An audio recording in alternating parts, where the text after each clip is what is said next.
Recording in progress.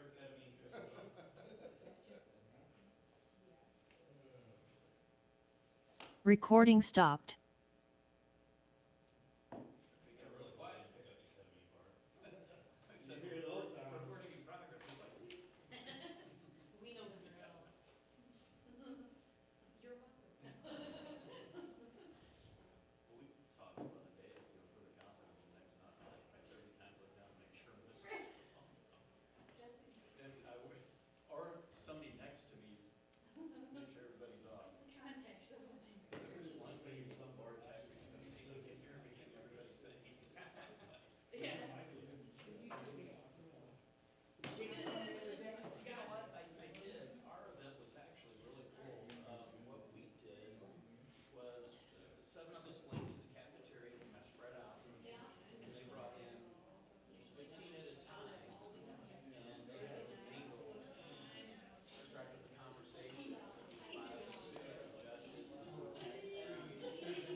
A lot of people get upset with founding, and I get probably 40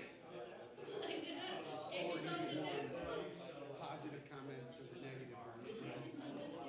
So it's the same group as Flippy Lewis.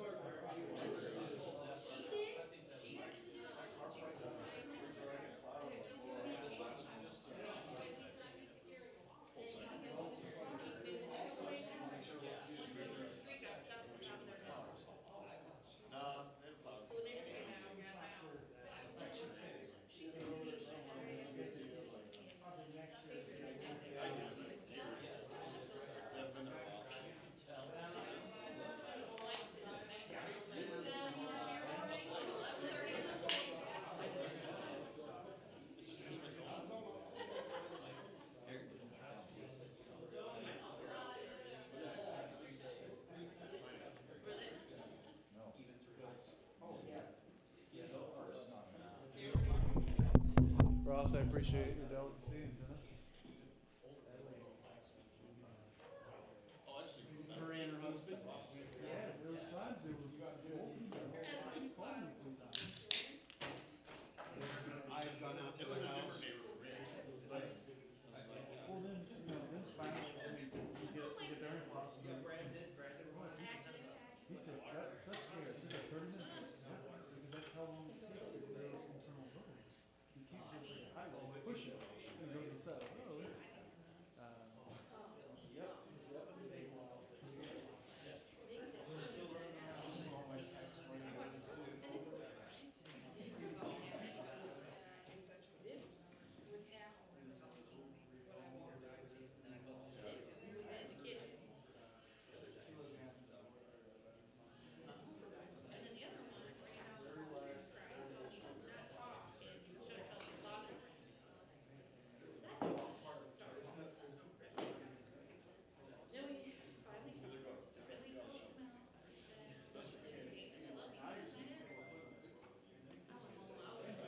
I get about 40, I was just saying, about 40 positive comments to the book. I like the guy that we have our car streets open. And someone's like, hey, I saw they have an opening. Here you go. Here's the application. See if you can do it better. So many people report those comments, and I keep them in the group because the other people in the group hammer me for being. It's kind of a little bit self-governance. You know, what's your address? Next time, do something good block.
Test, test.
All right, we got 5:30. Let's do the pledge.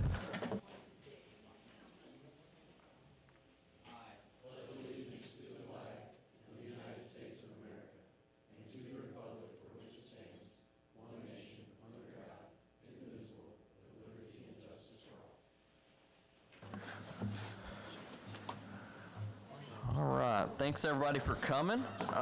Can I get a roll call by Sandy? Yes. Nathan Parchman. Here. Jim Campbell. Here. Jessica Lott. Here. Todd Roach. Here. Jim Blackburn. Here. We have a Thank quorum. you. Got everybody here. All right, next we'd have 1.3, approval of the minutes. I'd like to ask for a motion for that. I move, I'm going to read it because the date that's listed is wrong. So I move that we approve the minutes from November 24th, 2025, as attached. Can I get a second? Second. All right, and what she did was there was an error on the date, so she just was letting us know it's not 2024, it's 2025, and we got a second. All in favor, say aye. Aye. Any opposed? All right, motion passes. Next, we have 2.1, resolution to enter into an agreement with BSNA. Sandy or Grant? Yeah, so before Sandy starts, just to piggyback on the motion and the announcement just made, so we always post our agendas on Thursdays, the week prior to our meetings. This last Thursday, we posted the agenda as normal, probably about 5 o'clock, 6 o'clock Thursday night. We started getting messages that all the attachments on the agendas were not available, and so we scrambled and we had to reload everything. And so in addition to the 2024 typo on the minutes, when Sandy goes into the budget presentation, she has an updated sheet that got lost in that transition, which would be a good segue to remind everybody that Board Docs is out of service. And so we will be moving to the Diligent platform in March. Misty McDonald will be at the next Finance and Administration Committee meeting to go over the change. It's all by the same vendor. Everything looks very similar. There's a little bit of a back-end change, but Misty's going to go through that next Finance Committee meeting just to make sure everybody knows how to log in and look at everything. And so with that, Sandy? Thanks, Grant. Okay, so 2.1 is a resolution. We're looking to enter into an agreement with BSNA. BSNA is a software ERP system. I've talked about this probably about a year. It was a process that we didn't enter into lightly because it is a huge undertaking. However, based on our current ERP system, New World, which we technically have had since 2001. So we started in 2001 with New World. It was, those who remember what an AS400 system is, the green screen. So we started with that in 2010. They came out with the .NET version. We converted at that time to a .NET version. In about 2016, New World was bought out by Tyler Technologies. Tyler Technologies is notorious in the government world. They're a very large software company, and they took over New World. It's still called New World, Tyler New World. However, with them doing so, they did not invest in any more into their development, and their customer service literally is kaput. So it is something that we put out a needs assessment and scope of service. We put that out in, I want to say it was November. I think we put that out, if not before, actually. And we received many different vendors, my staff, because this will be for finance and utility billing. So those are the only two modules that intersect together. They did a lot of investigation. They did a lot of demos. We narrowed it down to 3. Tyler Munis was actually one that we looked at. There's one called Springbrook, and then BSNA. And after a lot of reviewing, and really we reached out to various municipalities that have BSNA, based on their recommendation, based on our needs, we feel that BSNA would be the right company to go with. This is not something that is in this FY26 budget. What I'm asking for is a resolution to sign an agreement so that we can get on their wait list. They have agreed, and it's in the contract, that they will not bill us until the new fiscal year. But by getting this approved, we can get on their pecking order around April 1st. So if we were to wait until May, we're not talking until July or whatever to even get on the list. So we feel it is a good contract. The annual license fee is about $85,000 a year. To do the full implementation will be about $264,000. Compared to when we did New World, it was over $1 million. So, but there was a few more modules involved when we did the .NET version. So I did have the contract reviewed by city attorney, and so he had made some recommendations, and they were very good about making those changes. So we're very excited to start this process. But again, this is just a resolution to enter into that agreement with BSNA. So once it is signed, I will reach out and they will put us on the list so that it can be completed sooner rather than later. By doing this, they're hoping, possibly end of December, beginning of January, that we would have the full conversion. They would do both finance and utility billing at the same time. So I am looking for an approval for a resolution. All right, I guess we'll go ahead and take a motion if we. Motion. Got a motion, second? Second. Got a second by Jim. All right, any questions or concerns from the committee? I know these projects are massive, Sandy. I'm just curious as far as converting our old data into the new system. They're going to do all that for us.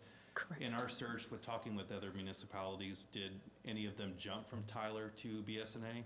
Yes, several of them are starting because they're no longer even selling New World. Yeah. And Which used to be top of the line, but it's which not used anymore, right? Correct. And our concern, with Tyler now being, New World being under Tyler, we've seen what that customer service has been, and so that was another reason we decided to look at BSNA. But yes, we've gotten, Collinsville actually has it, and my staff went up and sat with them, and they came back very excited. So it looks like it meets our needs.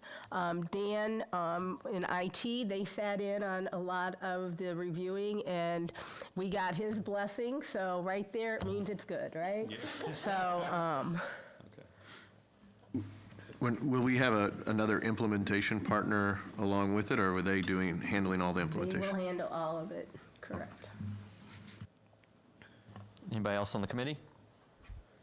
Council? Public? All right. If not, I'll look for a roll call. Parchman? Yes. Campbell? Yes. Lutz? Yes. Roach? Yes. Blackburn? Yes. Okay. All right, it passes, and not that it matters, but it says type, it just says discussion down there, it didn't say motion, so I don't know if that, I know y'all are trying to get that together, if that matters at all for the agenda. All right, next is 3.1, preliminary FY27 budget. Sandy? Okay, so happy budget year. This is Robin's favorite time of the year. So this is a process that we have started, has been underway since probably, I know Dan's been working on his since October, November. All the department heads have worked really hard in getting us the necessary stuff. It is underway. What this is basically, as it says, preliminary. So the leadership team will be meeting February 2nd and 3rd, and that's where we really get into everything. For those who are not familiar with our budget process, basically, we ask the department to provide their revenue and expenses to the finance department. They give us everything. A lot of it is geared towards the CIP and our strategic plan. So once we receive all of that, it is then processed by our department, and we put it together. We all get into a room, and departments go through each department, going through each of their budgets, so that everyone on the leadership team is aware of what's in their budget. It's not, here it is, and be done with it. So it is a 2-day process. It's a great bonding experience for everyone. So it is something that we will start doing February 2nd. What I have included, you will see one of the budgets that we always like to go over in the preliminary is our IT budget. And basically, the IT budget is everyone within the municipality gets a piece of it. And so we always want to make sure that the council is aware of what is in his budget in case there are any questions or concerns, because then that affects everyone else's bottom line. So you can see Dan's budget. He does a very good job summarizing what we're doing. The biggest percent, approximately 20% increase over FY26, is the ERP implementation.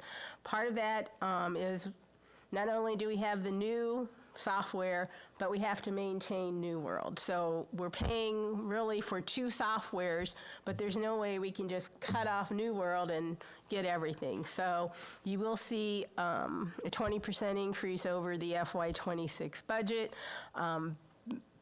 Basically because of that. And one other item of note is there is a 5-year renewal for existing video management security system, and you see that in the large spend detail, and we'll talk a little bit about the large spend detail, but by doing a 5-year renewal, it actually saves about 1.5 years of that cost, and so you will see that it is a 5-year renewal for that software. Dan is here if there are any questions for him, but as I said, most of this is strictly the increase is the normal, increases due to the ERP, but the normal expenses deal with regular operating software systems. Attached, you'll also see the supplier contract, and you'll see he lists out every technology-related supplier, so you can see how many softwares that our IT department is responsible for. And so that, again, is part of our cost within the IT budget. And then if there's no questions on IT, You said that we were going to be running 2 with an ERP system. When is the cut date on that New World? well, see, that's where there'll be some negotiation because our contract technically ends in December, so that's why it's going to be so important to try to meet that deadline. Our hope is that they will work with us. Again, we've been New World customers since 2001, so our hope is that, if anything, they'll give us a pretty big break. Okay, thank you. Any other questions? Is there any plans by the Public Safety Department to vacate ITI at all? Okay. That's all. All right. We're in a 5-year contract with them. We're in year 2.5, maybe, of a 5-year contract. All right. Any other questions? Okay. All right, go ahead, Sandy. And then this is the one that we were talking about that I need to bring up.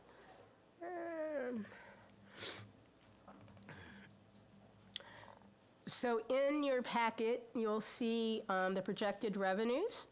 And these represent basically the revenues in the general fund, since that really oversees administration, IT, public safety, streets, economic development, and then cemetery. So general fund is responsible for most of the revenues. So we did an analysis looking at where we're expecting them based on year-to-date year-to-date estimates. Food and beverage, we're expecting, based on kind of where we're projected, about an 8% increase. People are still eating, so that is a 1% food and beverage tax that we do get. Sales tax, you'll see a 14% increase. We're projecting about 11.5 compared to where we were last year. That does include the 1.2 million for the home rule grocery tax. At this point, our friends at IDOR have not told us whether or not they're going to be separating them out. Our feeling is they have no choice to. So we'll have a better understanding of what that grocery tax really amounts to, because that would be effective January. And again, that 1.2 is our estimate on the grocery tax. We wanted just to point that out. You see that increase, and partially it's because of the next one, the state use tax. So this is something that for the past several years, when the Wayfair Leveling Playing Field, the Level Playing Field Act went in, where the people are taxed at the location. So the municipality got it. Under the use tax, it was based on a per capita. So it all went into a pot, and then it was broken out based on a formula. So they switched it, so that is why we're seeing more sales tax, but then that's why you're also seeing a decrease in the use tax. And again, we've been trying to figure out, and IML as well, what exactly, because there are some that are still providing a use tax, but per IML's estimate, this is kind of what we put. Our state income tax is one of our largest revenue streams, and again, this is based on IML's estimate, and it's based on individual income tax, corporate profits, economic growth. All of this, again, is per capita. So based on our population of 32,289, they give us an estimate of approximately 180 per capita, and that's how we came up with our estimate for that. Our utility tax, again, this is something that we've seen flat for several years. Keep in mind, just because the energy rate goes up, the cost of electricity goes up, it's not based on that, it's based on kilowatt usage. So even though we currently have 12.07, it doesn't matter. If it went up to 15 cents, it doesn't matter, it's based on usage. So it has remained flat, and it actually, those who've been here, you've seen that decrease starting about 5-6 years ago. Part of it is Parks gets approximately 62% of that utility tax. It started out at a 1%, and then 13 years ago, I may be wrong on my numbers, we put in a 5% utility tax. Cable franchise, again, this is something that has declined or plateaued, and part of it, again, streaming is not taxed. You know, more people are having streaming services rather than regular cable. So again, it's not a huge generator as it has in the past. Phone franchise, again, this is one that everybody shakes their head on because it too has dropped substantially.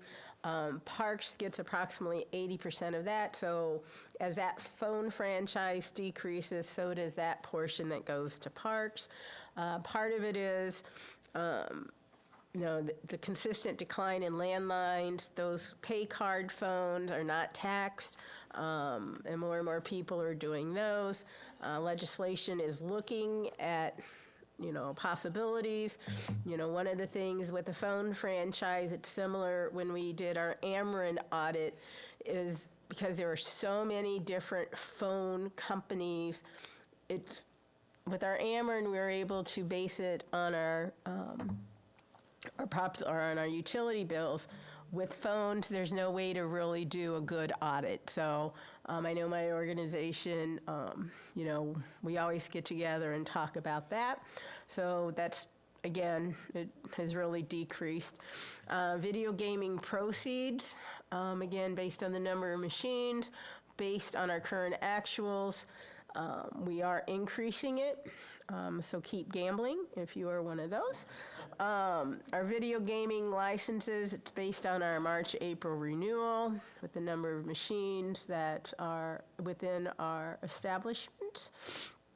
The video gaming push tax, so that one I've been talking about since, let's see, 2022. IML, once it got approved and they decided, yes, go forward, unfortunately, our terminal operators are not cooperating.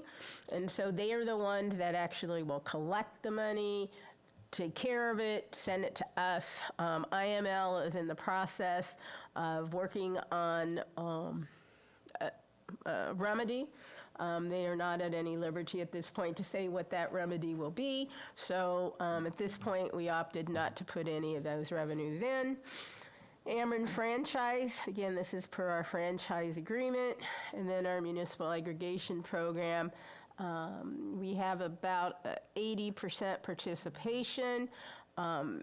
As rates change, you know, we see more people come in, go out, because with our program, you can always opt out of it. So general fund, we're looking at approximately a 5.5% increase for our revenues. Some of our non-general fund revenues, I just kind of listed for information, which will be presented during each department where that revenue stream comes from. Hotel motel, we're looking at about a 9% increase. That's based on year-to-date estimates, and we know one for sure will probably be opening in a partial year, maybe for the second. So that's how we estimated a 9%. MFT, again, is an IML estimate. They assign a per capita amount. So we're using their number, so we're looking at a 4%. And then our half-cent sales tax, we have our Prop S, again, based on year-to-date. And then we have the other half-cent where a quarter goes to parks and the quarter goes to the Bill Fallon Trust. So those are all looking at increases. Any questions on revenues?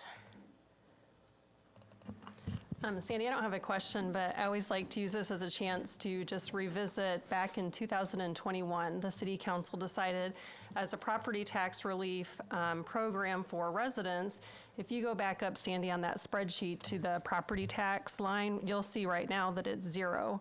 But back in 2017, that number was $1 million. In 2018, it was 1.2. It was 950,000, and then 780,000 in 2020. So we used to levy substantially more money than property taxes, but the council decided to provide property tax relief and instead implement that half-cent sales tax, which we thought was a way to spread out the tax base and provide some property tax relief to the residents for the things that the general fund funds, which is mostly police and streets. So just like to remind that number used to be a lot bigger, and now that burden has shifted out of property taxes over to sales tax and captures a more equitable tax base for the city. That is accurate. And Sandy and I have gone through a lot of exercises, and I just want to preface, starting probably May, June timeframe of this year, we'll engage the council in some revenue projections. We've kept property taxes as low as we can. You know, we've always considered it the city's priority to keep property taxes absolute smallest level we can. And we've been very successful. What we've done is, in addition to the sales tax generation and removing that general fund property tax levy completely out of tax bills, we've also used up a lot of the EMS and fire reserves to cover kind of that gap. Brad White, when he presents his budget for this next coming year for fire, he'll share a lot of these numbers with you. The reality is that fire services are becoming more and more expensive every day. And I know I've talked about this before in council and committee meetings. And so as we're meeting Chief Brueggemann, Chief White, and Chief Sherman and I, So Chief White will present his budget and just kind of giving you guys an update. After he sets his budget for operations, he informed me he has about $21,000 left to put towards reserves. Those reserves go to pay for apparatus. And so if an apparatus is $1 million to $2 million, at our point now with the property tax levy, and it's our intention to keep that property tax levy as low as possible, we're looking at about 100 or 200 years of saving up before we buy a fire truck. And so, like I said, this summer we'll go through an exercise and we'll talk about, how do we fund these services that are mainly fully dependent on property tax for the long-term future. Okay, another item on our preliminary budget. Hey, Sandy. Oh, I'm Tom had a question. I just had a quick question on the sales tax, and I know we don't have an idea yet with anything with Meyer, but does that include anything with potentially Meyer? That'll be May of 2028 before we see. Okay, anything. just want to make sure. That is correct. Anybody else or the council? Okay, go ahead, Sandy. Okay, one of the other parts of the preliminary budget are new position requests for FY27.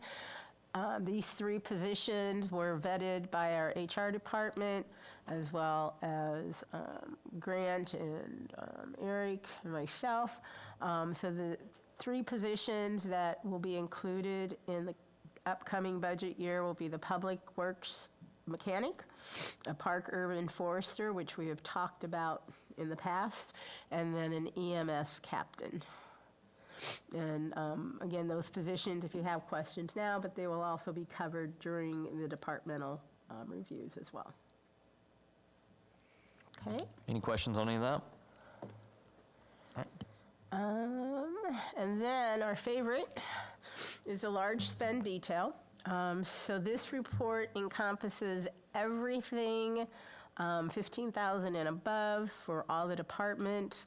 You'll see by the spreadsheet, if it was associated with the CIP project, you'll see that in that 3rd column, that it will go along with the CIP.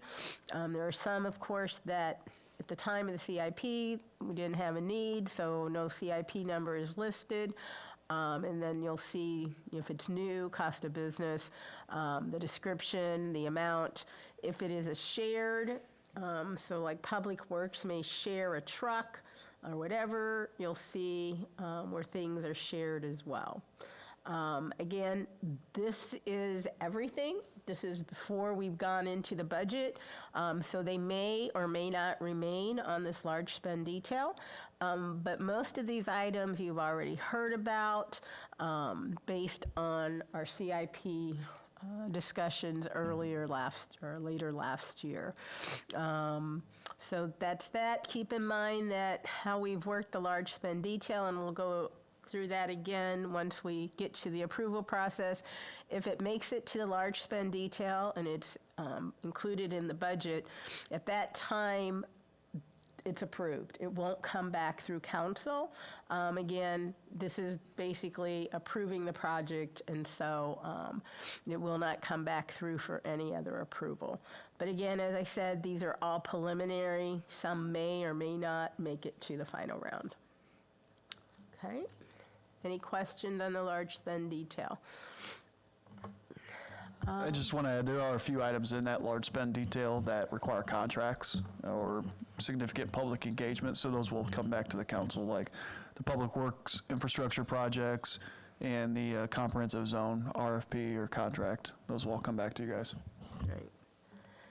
And with that, that's kind of why I included the purchasing process from our purchasing manual, which you can find online. This is just kind of a snippet showing dollar limits, who has approval, and when it does go back to council. So again, it's just kind of just a background into our approval process. And then the last thing I've included is our budget timeline. So this basically goes step by step how the approval works. And you'll see where it's the 26th, where we're going over this. And then in February is when we start the leadership team meetings to balance it. And then on the February 23rd, That is when departments such as finance, community development, public works, they will present their own budget and go through more details, should you have any. And then the following committee meeting will be March 9th, and that's where Public Safety and Parks will present theirs. And then March 23rd, we'll have a final review where we put it all together. And then April 6th is when we'll have the first reading. And then the 20th is when you'll have final approval for the budget, and that does require a public hearing. And that is the budget. Anybody have any questions for Sandy on anything on 3.1? All right, anything else on that? All right. Yep, appreciate all that work and the work to come. Yes. 3.2, update on special census. Yes. So the update on the special census. So as I mentioned, the state income tax is all based on per capita, which we get, the more we have residents, the more money that, a good revenue stream. Back in 2017, we did a special census, and we added, I think, about 1,400 residents at that time. So Greg and Chad Quinn with GIS, the guys worked very hard in coming up with numbers to come up with a break even. When we did it back in 2017, we did a partial, and the cost was approximately $150,000. We know cost has increased. So we went ahead and did a cost estimate to the Census Bureau based on the tracts and blocks that we wanted. Unfortunately, they came back and said, oh, rules have changed. And so to get into the gory details, I won't, but we know we cannot do a partial census. The only way to do it is if we did a full census. So Greg and Chad were looking at the numbers because we have to put in how many extra do we think. I mean, we know the number based on if we wanted just to do those census blocks, but now we have to look at all of the city. So we will be submitting that for another cost estimate, and it may not be cost effective. So until we send off to get the cost estimate, we're not really putting anything in the budget because we're not sure if it will amount, we're able to do it. So, so that is another project. Special census is done. Even though the Census Bureau is in charge of it, the city is responsible for finding the enumerators. They're on our payroll. Everything is done by the city. We provide the space.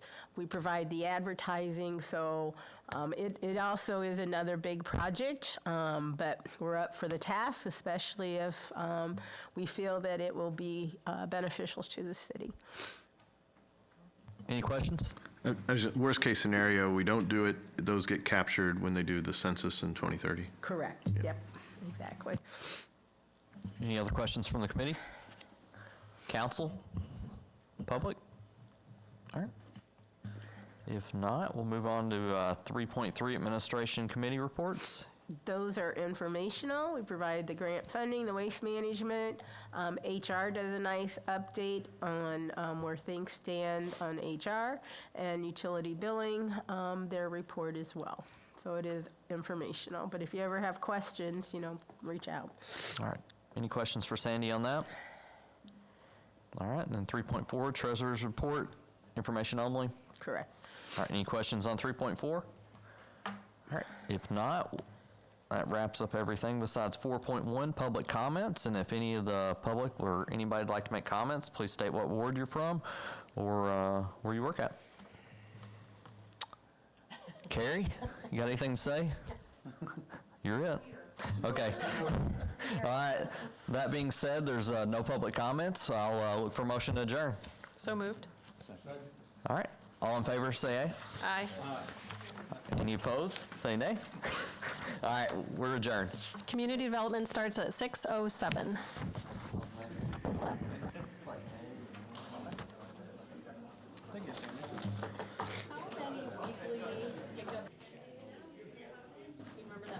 said it during.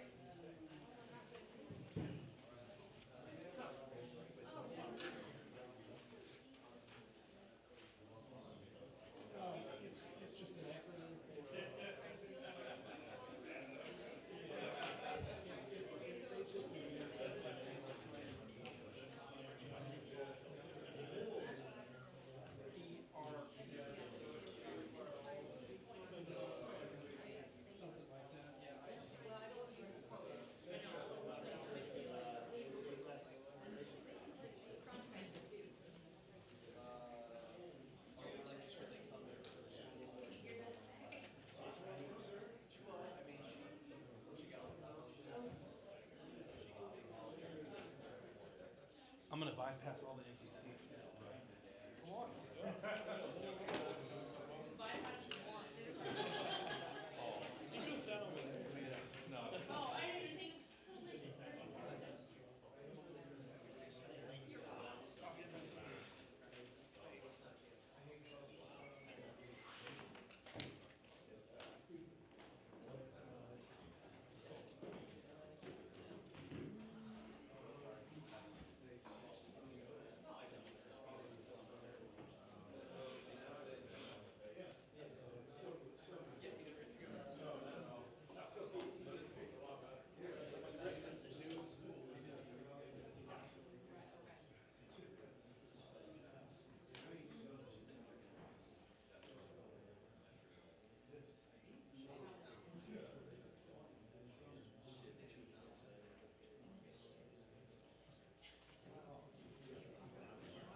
Cats are great, they're so, I got both cats. Yeah. Why am I talking about cats here?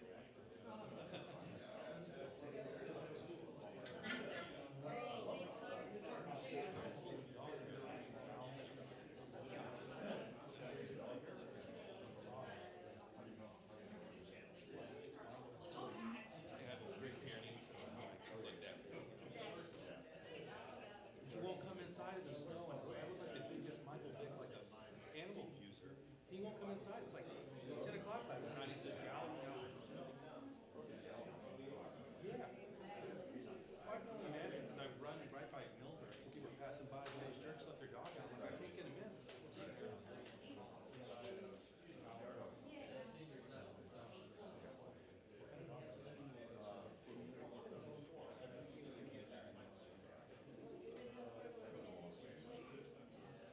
I didn't even think of it when our last dog died. We had like 8 of them. Big home. Yeah, no,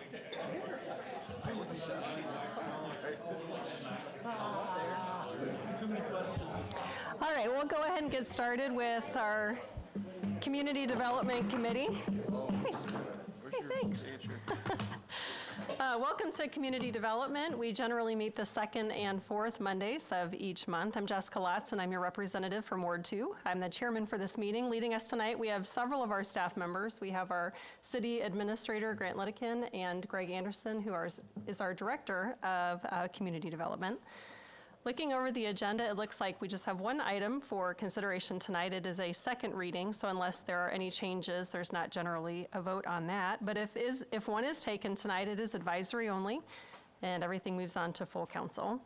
Anyone wishing to make comments will have several opportunities to do so. After each item is presented and discussed, I'll ask the committee, then the council, then the public, if anybody has any questions or comments they'd like to make. And then there's also an opportunity at the end of the meeting for anyone wishing to talk to the council. They'll have up to 5 minutes to tell us what they'd like. Just state your name and if you are a resident. So with that, we will get a roll call, please. Campbell? Yes. Mylart? Here. Parchman. Here. Rosenberg. Present. Roach. Here. Lots. Here. Thank you. All right, we need 4 for quorum, and we have that, so we can proceed with the meeting. I'll take a motion for 1.3, approval of the minutes from our last meeting. Second. Are there any questions on that? All right, all those in favor say aye. Aye. Any opposed? Nay? All righty. The only item for discussion tonight is 2.1. This is a second reading for the development for the shops at Pierce. Are there any questions, comments on this? Any from the council? Any from the public? All right, seeing as there are none, then that will move on to full council next Monday at 6 p.m. We have no other business for the committee, so we will open it up for public comments. 4.1, is there anybody that would like to address the committee? All right, seeing none, I will close public comments, and I will accept a motion to adjourn. Second. All those in favor? Aye. Any opposed? Meeting's adjourned. Public Works was posted for 6:30, so we have to wait till 6:30? Wah, wah.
All right, Roy's ready. We'll go ahead and get started. Call for man, I'll set you free. Roll call, Jeff. Rosenberg. Present. Phony. Here. Vorse. Here. Carney. Here. Hudson. Here. Ford. All right, you have a quorum. Thank you, sir. First order of business, approval of minutes from the November 24th, 2025 meeting. Make a motion. Second. We have a motion and a second. Any discussion, comments, questions, concerns? None. All those in favor say aye. Aye. Any opposed? Thank you. Minutes pass. Jeff, item 2.1, if you don't mind. Yes, 2.1 is a resolution authorizing the mayor to execute an agreement with Gonzalez Companies LLC for the Elizabeth Drive drainage study in the amount of $49,420. So this is a study that was in the capital improvement plan. It is to look at an area of Elizabeth Drive just south of Fairwood Hills. I'll pull up an aerial and get an idea of where it's located at. Well, if it'll load. There it goes. So there is a low point in Elizabeth Drive at this location that caused localized flooding. And in addition to that, it does flood, it has flooded at least one time an adjacent home, along with a in-ground pool further south where the water overland flows. So what we're looking at doing is to do a more comprehensive drainage study to determine what improvements could be done to alleviate both the flooding of the road, the home, and the pool. So I would recommend approval of this agreement. Thank you, sir. From the committee, are there any questions or concerns? This is just south of that church, right? Yes, correct. Don't we want to make a motion? Oh, yes, thank you very much. I make the motion. Second. We have a motion and a second. Now, are there any questions or concerns? Thanks, Andy. Any questions or concerns from the rest of the council? Dave or Carrie? Anybody online? Roll call, please. Rosenberg. Affirmative. Boney. Yes. Vorse. Yes. Carney. Yes. Hudson. Yes. All right, they'll move forward to next Monday's council meeting. Thank you, sir. 3.1. All right, 3.1 is titled the State Street and Lincoln Avenue Corridor Study. So late 2024, we entered an agreement with CBB Transportation Engineers that do all of our traffic analysis to take a look at the State and Lincoln Corridor. I'll pull up a presentation. Attached to the agenda item was the actual report along with all of the appendix with supporting data. I've tried to summarize it in a simpler presentation we'll go through. As I'm going through this, if anyone has specific questions, feel free to stop me. We can answer them. We also have the two engineers that worked on the study online that can answer any more specific transportation or traffic questions that I cannot. So with that, we'll get into this and show you what the findings of the study were. So really the main purpose of this is, knowing we're doing a large streetscape improvement to both these corridors, is trying to determine if traffic improvements are needed prior to the investment of upwards $5 to $10 million in these areas.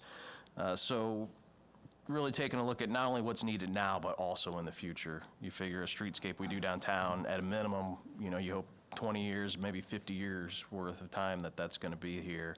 And we want to make sure that the improvements that are done will support not only now, but out into that term also. Because ultimately, we want to avoid having to remove any improvements that we're doing. This just kind of gives a summary of each corridor. State Street was roughly looked at 1.5 miles of it from Seven Hills Road to Greenmount, and then Lincoln, we did roughly a mile from Wesley down to Highway 50. Talks about roadway classifications, the speeds. Big part of the study that we looked at and we're concerned about, there's a lot of on-street parking that we want to be able to maintain. A lot of the downtown businesses are relying upon those, so that was really a big consideration when we got into some of these findings. We collected data back in November of 2024, had traffic counters out at multiple intersections throughout those two corridors I just talked about. What it found were 3 really peak hour periods. You had your AM commuter time from 7:30 to 8:30 a.m. You had the afternoon school dismissal time, 2:45 to 3:45, and then the PM commuter from 4 to 5. So in addition to just taking the counts, it looked at not only just vehicles, but trucks, buses, pedestrians, and all that. In addition, we did leave the cameras out and captured the usage during Saturday, November 23rd, which was at the same time as a market, just to see if that could maybe be additional traffic. It was the Thanksgiving market. Yeah, it was the Thanksgiving market. And what we found was that actually the weekday peaks were higher than the Saturday market. So that's why we kind of based everything in this study based off those weekday peaks. These were the traffic counts that were conducted. If you really kind of drill down into it, look closer, what you see here are the three numbers that represent each turning movement. The first one being your AM that I mentioned, the second being the PM school dismissal, and the third being the other PM for the evening commute. You know, a lot of things going to get talked about during this is, you know, what's occurring out there now. We do have regular backups that occur at certain times of day. Perfect example, notably, is in the morning. You have all this southbound traffic that's coming down Lincoln, that a lot of it's wanting to head west down State Street to get to, you know, I-64 or some other location. What really stands out to me when you look at these is that can be seen on these right turns that are occurring on Adams and Washington Street. In the morning, you have 30 people that are turning right on each of those roads. And realistically, what they're doing is they're bypassing that intersection of State and Lincoln, going down to Oak, to the four-way at Oak and State, and turning right to continue going westbound. So, you know, we already know we have backups at State and Lincoln. People find ways to avoid them by cutting through adjacent subdivisions. So just one thing to keep in mind when we get into this further. We also looked at crash reports for 5 years, found no fatal crashes. There were 5 crash involving injuries, kind of spread throughout different intersections, 2 pedestrian injuries, and 5 bicyclist injuries at 5 different locations. So essentially, there was really no overall consistent pattern. There wasn't like one spot where all these injuries were happening that we really need to think about what needs to be done there. It was spread out, so it's nothing that really needs to be taken into account to great detail. Next thing they did was take a look at projections. So again, I'm saying this, we want to make sure this works for the future. So they looked at a 20-year projection, adding 1.35% traffic annually. You're talking right now, based off of what this looks at, be a 31% increase over the 20-year period. This is the same increase that was put in place when we did the Forward 50 plan. A lot of our other traffic plans take into account just roughly the same increase annually. And then this next page of the appendix just shows what those counts look like when you add in those 20 years of growth. So then we got to look at different traffic control considerations. First, we looked at the evaluation. What exists there currently is the all-way stops. You know, primarily, the main intersections we're going to talk about tonight are State and Lincoln, State and Oak, and Lincoln and 3rd Street. So we also looked at what type of traffic signal warrants, whether or not they meet them. But again, the key intersection here is State and Lincoln. And the reason why I mentioned the other two is they're closer than 1,000 feet to State and Lincoln. So whatever we do there really is going to depend on what occurs at those other 2 intersections. So, like, for example, say the plan is to put, we put a signal at State and Lincoln. Well, we then almost have to do something with the other 2 intersections that are always stops, or else you're just going to send a platoon of cars right down to those, and they're just going to back up and stop also. So what this is showing here on this next sheet is how close some of these intersections are to each other. So again, State and Oak is only 850 feet to State and Lincoln, and then 3rd and Lincoln is only 800 feet. So they're really dependent upon each other when we start talking about traffic improvements. So we looked at a couple different options for State and Lincoln. We looked to see what a roundabout would do operationally, and traffic signals both operate well, would be feasible. Obviously, Roundabout has some physical constraints. The intersection there now is not large enough to support it. We have to be mindful of the truck traffic that comes through there with the dairy, and signal, like I mentioned earlier. To make it work the most effectively, we'd put left turn lanes at every leg of the intersection, but to do that, you're going to have to eliminate parking. So in this study, the main comment to that was to only add left turn lanes on the north and south leg to really eliminate the reduction in parking. So just to give you an idea what those could look like if they were built, this first shows this roundabout, and it's going to be very difficult. You're going to have to move this and offset it from the main road. It's shown in this case shoving it down to the southeast, which would require acquiring private property the city currently does not own or control. And then the next slide shows the signalized intersection. Again, on this exhibit, you can see the northbound and southbound left turn lanes, and then on your east and west leg on State Street, you're still maintaining the on-street parking on both sides, and it's just a one-lane approach in each direction. I mentioned what I'm calling the downtown core intersections, the State and Lincoln, the two other adjacent ones that are always stops. Again, the Signals Roundabout generally perform the best in both currently and in 2044. What we're seeing, when you look at the always stop control that exists currently, it does become quite a bit more poorer in 2044.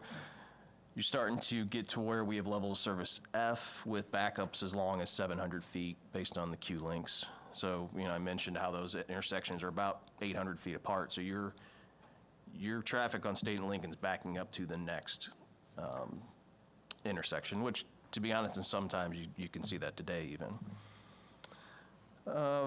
Also, this looked a little further out, looked at State and Smiley and Lincoln and Highway 50. Both of those are far enough away. They're not as dependent upon what happens in these core intersections. What the study really looked at and recommended is right now State and Smiley can operate well, continue to be an all-way stop. In the future, there may be some consideration where we want to put a signalized intersection in there. Again, they looked at Roundabout, but with the dairy right there and the movements that occur with all the truck traffic, just really wouldn't be feasible. Lincoln and Highway 50 was one we also had them look at. If you recall, when we did the Forward 50 plan, they actually recommended the potential roundabout to go in there. So we wanted to take a further look at that, including in these projections. What they're finding is that the 2044 volumes would exceed that capacity of that roundabout, and that they feel it'd be best to keep it a signalized intersection that you could potentially add additional auxiliary lanes to help mitigate some of that traffic backup. These next slides really just pull out those tables that show those level of services. So obviously, you look at these, red's bad, that's when you have an F level of service. And when I say level of service, what you're looking at in the parentheses behind that is essentially how many seconds of delay that you're going to encounter when you approach that intersection. And then in some of these, there's also another number underneath those that is measuring the queue length. So that's how far you're going to back up in feet. So you look at this always stop condition for State and Lincoln out in 2044, and I mentioned that southbound approach, how far it backs up, and the people cutting through and using Oak Street. Well, that's because they're projecting it to be a 700-foot-long backup for your southbound traffic in the morning, which I can attest to. I see that when I come into work in the morning, right? And and you look down further, there's other longer queues. Your northbound approach and your eastbound approach to those are more on your PM rushes. We see those. So these other tables are just the other two intersections next to that. So State and Oak, 3rd and Lincoln. Not as bad. Obviously, you don't see as much red, but there, obviously is some backups that are occurring. This is the one for State and Smiley.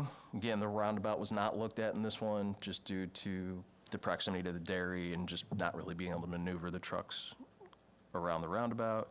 And this was the one for Highway 50 in Lincoln where, as I mentioned before, your roundabout is starting to get larger delays with that increased traffic that's projected in 2044.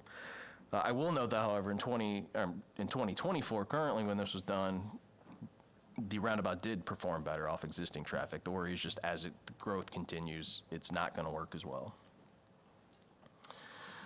So some special considerations to think about. You know, obviously we're limited with a lot of these corridors. You have buildings that are close to the sidewalk, the pavement's a certain width wide. We're not going to be able to add additional lanes in a lot of cases. You have the railroad that's currently out of service, but if they were to ever reactivate it, what does that do, and how could that impact what we did, what's done? I mentioned the dairy with their trucks that come through, and then also the excessive, you know, a lot of cut-through traffic that's occurring to avoid these intersections. So really, kind of looking for some discussion with not only obviously council, but other impacted users of this area, downtown district, things like that, of what do we want this to look like in the future? What is the preferred long-term traffic control strategy for these core intersections? And really, I say the first option that's out there is you leave them as they are. You know, you leave them as always stops with knowing that they're going to back up and they're going to cause delays. They're going to cause people to want to cut through and use these other subdivision streets where people's homes are to avoid them. I mean, that's what's happening now. But knowing that it's only going to continue to get worse. And as the city continues to grow, those lengths and those backups are going to be longer. Option two, you signalize not only State and Lincoln, but also the other two intersections. Again, we can't just signalize one and send all that traffic to these other two four-way stops. They need to be working in series in conjunction with one another. Third option was put in the roundabout State and Lincoln. To me, I left it in there, but I think that would be the most difficult one, just from having to acquire property, there is downfall with roundabouts, especially from a pedestrian aspect. It can make it more difficult for pedestrians to cross, where always stop signals are safer for pedestrians. And I mentioned the State and Smiley staying always stop for now with signalization in the future, and then Highway 50 and Lincoln looking more towards adding additional lanes in the future when needed. So with that, kind of open this up for some discussion, looking for some, direction on how we want to move forward, because where we're at right now, we have money set aside for some of these improvements, overlaying State Street and North Lincoln through federal funding that we need to really get moving on the streetscape design. But before we go that next step, we need to figure out long-term what we want these intersections to look like. So really, it's these core downtown intersections, coordinate it with the streetscape design, and really move forward to building these improvements.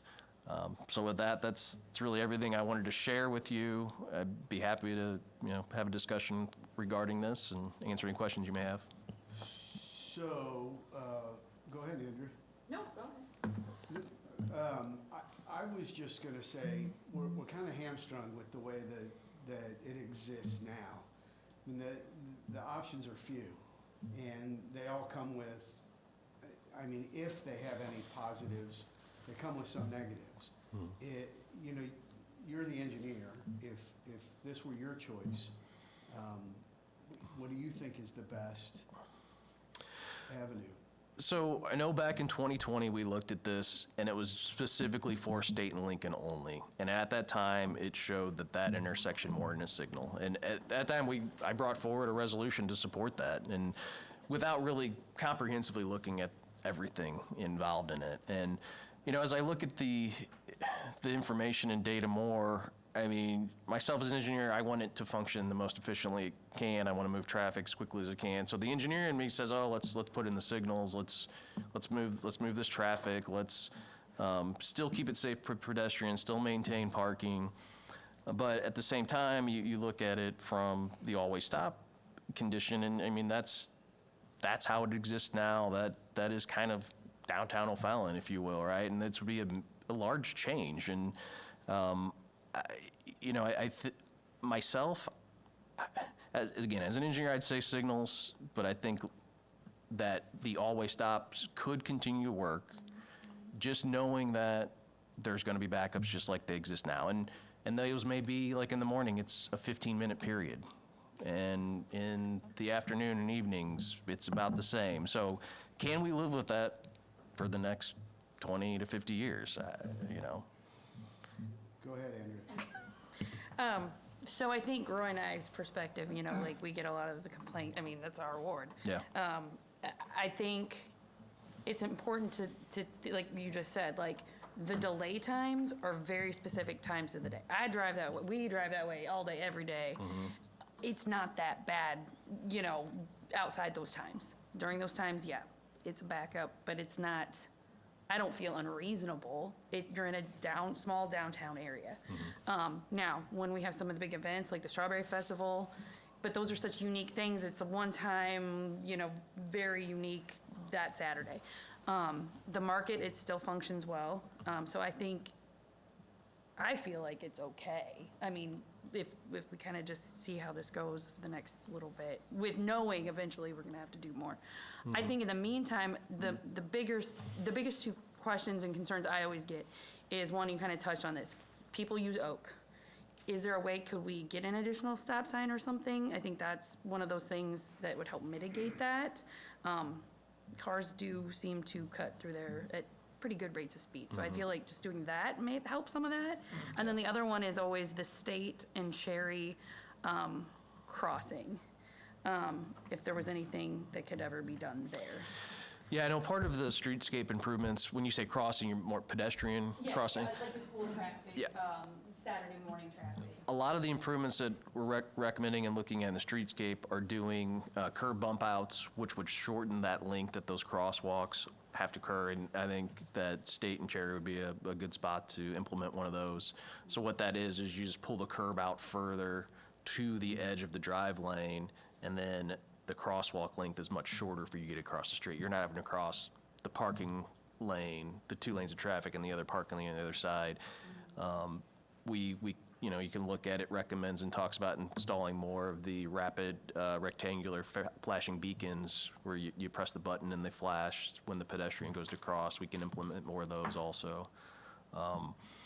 You know, the one thing, I talked about being efficient, trying to move traffic. The one thing that it does say in the study and talks about for signals is that it will increase speeds, you know. I mean, that can happen. If you're coming up Lincoln or down, heading east down State Street, and that light's green, you're not going to have to stop. You can continue on. So I mean, that it does recommend. You know, it says that is a potential con you could see of the signals being implemented to increase speeds. Yeah, sometimes I don't think weights are necessarily a bad thing. Yeah. I agree with Andrea on all of that, but my concern is that Oak Street, cutting over on that. We do need to do something to slow that traffic down in that area. I also think no matter what we choose, to have some community sessions, you know, not necessarily, you know, that we've got a lot of choices for people to make, but in an educational way, whether it's a town hall or something, and bring people in and talk about it might help to some extent as well. Yeah, I know our first step was really bringing this to council to make you all, you know, aware of it and the findings of it. Definitely Downtown District's a group we want to sit down and meet with. I know John's here and can speak to some of them, I'm sure, the concerns they have, but really wanted to bring it to the council first so you're aware of it before we start engaging in those stakeholders groups. And then, yeah, we could look at a larger, you know, public engagement type meeting also if need be. Anybody else from the committee? Grant, did you have something you wanted to add? Nope, Jeff covered it. Yeah, I've got a question about the crosswalks. I know you didn't mention it while you were talking, but it is in our packet. The standard crosswalk, continental crosswalk, and ladder crosswalk. What's the difference between those three? So the Continental, it's what you see more now, where it's the larger, wider bars that are striped out. Your traditional ones just have a 4-inch stripe running across, but the Continental are the ones that you see that we've installed in most crossings now. So same thing, just different paint, or I mean. Yeah, it's just just different way the paint's configured on the roadway. Okay. The Continentals, they just stand out more to vehicles and. I definitely like those flashing pedestrian crossing signs. Anybody else from the committee? Council? Are you gonna, Oops, go ahead, sorry. when we do the Microphone. when we do the downtown improvements, that is one of the things that you're gonna work on is the crossings and the flashing lights. Yes. Todd? All I was gonna say is, even if we don't think a stoplight is ready now, could we do the improvements with the idea in mind that we may be putting a stoplight in? That way we're not, as you said earlier, redoing anything, or having to duplicate anything. So no decision on the stoplight necessarily has to be made now, but maybe just the idea that we want to keep that option open for 20 years from now. Yeah, that could be done. I think the main thing when it comes to the traffic signal would be making sure the turning movements work. So if we were to add those left turn lanes, then your lane that's making the right turn gets closer to the curb. So we need to make sure those curb radiuses are large enough that a vehicle can turn around it. So that's something we can look at during this design, at least set the curbs up to where it could work with the signal. Now, you're gonna have to come in and set foundations and run conduit and do all that for a signal. And to do that, you're gonna have to tear out some of the sidewalk and that's replaced. But at least if your outside edge of your pavement set and your curb set that can work, I think that would be a good way to move forward. Anybody else from the council? Public? Online? All right, we've got a motion, a second, roll call. Yeah, this is just a discussion item. Yep. Well, Okay. I'm looking at the map. So as Jeff mentioned, there'll be some feedback, especially with the downtown district, and I've talked to a few members of that district. Obviously, pedestrian crossing safety is important, biking safety. We mentioned a few times that flow of traffic is not, and sometimes a priority of these. Like what we're doing on Pierce on the traffic calming, that's a design not to increase the number of people we can move through. So Jeff and I and other staff members will get together and kind of put an informational section and start to reach out to people and talk to them about this. Thank you. Yep. I guess 3.2 is next. Yes, so annually, we have this on our agenda item just to touch on our MS4 program. This is related to our stormwater management program that we are permitted through the Illinois EPA. With that, I attached our agreement we have in place. We are part of a committee group with other jurisdictions within the county that we were able to collaboratively work together to do the sampling that's required for this permit. So this is really just informational only. If anyone has any questions about the program, I'd be happy to answer them. Any questions from the committee? Council? Public? All right. Now is the time for, thanks, Jeff, for public comments. Anybody? Before we jump into that, Mr. Chair, I just want to, because I know Jeff won't, thank all his guys and all of Parks and Recreation that worked tirelessly, clearing snow. Many have came up today and mentioned that while there are a few people on social media that will come in and say and complain, but I would say 99.9% of the people I've heard from are very happy, and thanks. I know Jeff all weekend was keeping myself and the mayor informed, and every story he told was, well, when I was in the office yesterday or Saturday, and so we appreciate his time and the time of his people. Yeah, no. 100% agree. And Thank you. I'll pass along to all the personnel who are out all weekend long. I mean, we're currently wrapping up right now. I think we're in the last two subdivisions plowing, so they'll be able to go home and get a good night's sleep tonight, and we'll be back at it tomorrow. But rough numbers, we're probably covered about 4,500 miles total with the 14 piece of equipment that's been running 24/7 since middle of Saturday. So No breakdowns? a couple, but. I was actually going to say that, so thank you very much. I will say, everybody knows I'm kind of an online presence, and I would bet that the number is 60 to 1 of the people who have private messaged me and said, pass along their thanks, versus the complaints that the same people complain. Yeah. So thank you. Right. Well, yeah, we'll share that with the personnel. Thank you. I'll take a motion to adjourn. So moved. Second. We have a motion and a second. All those in favor, aye? Aye. Any opposed? See you next week.